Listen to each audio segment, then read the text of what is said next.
नमस्कार दोस्तों, स्वागत है आज के वीडियो में आप सभी का।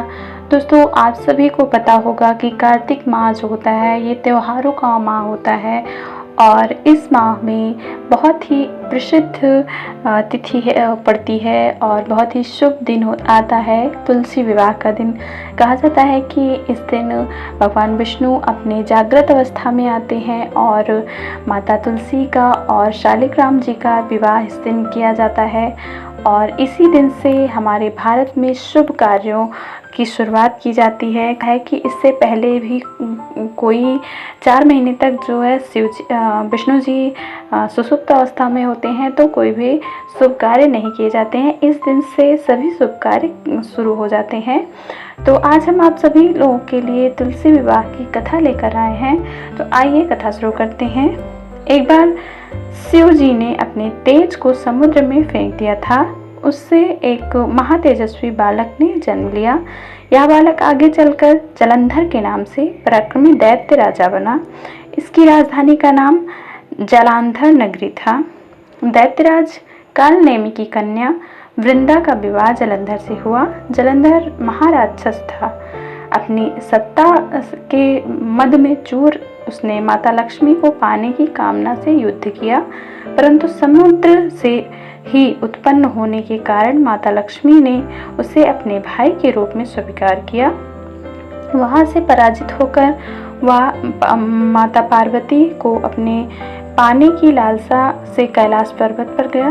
भगवान देवादिदेव शिव का ही रूप धरकर माता पार्वती के समीप गया, परंतु मां ने अपने योग बल से उसे तुरंत पहचान लिया तथा वहां से अंतर्ध्यान हो गई। देवी पार्वती ने क्रुद्ध होकर सारा वृतांत भगवान विष्णु को सुनाया।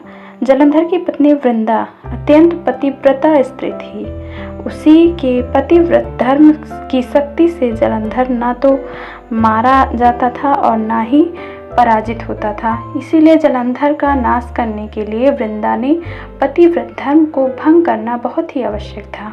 इसी कारण भगवान विष्णु ऋषि का वेश धर कर वन में जा पहुँचे, जहाँ वह वृंदा अकेली भ्रमण कर रही थी। भगवान के साथ 2 मायावी राक्षस भी थे, जिन्हें देखकर वृंदा भयभीत हो गई।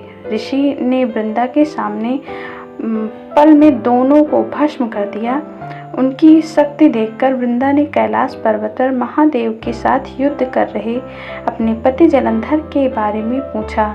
ऋषि ने अपनी माया जाल से 2 वानर प्रकट किए। एक वानर के हाथ में जलंधर का सिर था और दूसरे हाथ में धड़। अपने पति की यह दशा देखकर वृंदा मूर्छित हो गई और गिर पड़ी। होश में आने पर उन्होंने ऋषि रूपी भगवान से विनती की कि वह उसके पति को जीवित कर दे। भगवान ने अपनी माया से पुनः जलंधर का सिर धड़ जोड़ दिया, परंतु स्वयं भी वह उसी शरीर में प्रवेश कर गए। वृंदा को इस छल का तनिक भी आभास न हुआ।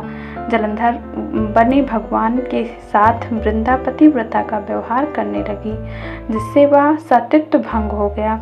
ऐसा होते ही वृंदा का पति जलंधर युद्ध में हार गया। इस सारी लीला का जब वृंदा को पता चला तो उसने क्रोध में आकर भगवान विष्णु को हृदयहीन शिला होने का श्राप दे दिया। अपने भक्त के श्राप को भगवान विष्णु ने स्वीकार किया और शालिग्राम पत्थर बन गए। सृष्टि के पालनकर्ता के पत्थर बन जाने से ब्रह्मांड में असंतुलन की स्थिति हो गई। यह देखकर सभी देवी देवताओं वृंदा से प्रार्थना की वह भगवान विष्णु को श्राप मुक्त करे। वृंदा ने भगवान विष्णु को श्राप मुक्त कर स्वयं आत्मदाह कर लिया। जहाँ वृंदा भस्म हुई वहाँ तुलसी का पौधा होगा। भगवान विष्णु ने वृंदा से कहा, हे वृंदा, तुम अपने सतीत्व के कारण मुझे लक्ष्मी से भी अधिक प्रिय हो गई। अब तुम तुलसी के रूप में सदा मेरे साथ रहोगी। तब से हर साल कार्तिक महीने की देवउठनी एकादशी का दिन तुलसी विवाह के रूप में मनाया जाता है और जो भी व्यक्ति इस दिन विधि विधान से भगवान की पूजा करता है उसे सभी फलों की प्राप्ति होती है। जो मनुष्य भी मेरे शालिग्राम रूप के साथ तुलसी का विवाह करेगा उसे इस लोक और परलोक में विपुल यश का प्राप्त होगा। उसी दैत्य जलंधर की यह भूमि जलंधर नाम से विख्यात है। सती वृंदा का मंदिर मोहल्ला कोट किशनचंद में स्थित है। कहते हैं कि इस स्थान पर एक प्राचीन गुफा भी है जो सीधी हरिद्वार तक जाती थी। सच्चे मन से 40 दिन तक सती वृंदा देवी के मन में पूजा करने से सभी मनोरथ पूर्ण होते हैं।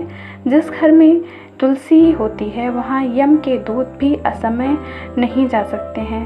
मृत्यु के समय जिसके प्राण मंजरी रहित तुलसी और गंगा जल मुक्त मुख में रखकर निकल जाते हैं, वह पापों से मुक्त होकर वैकुंठ प्राप्त करता है।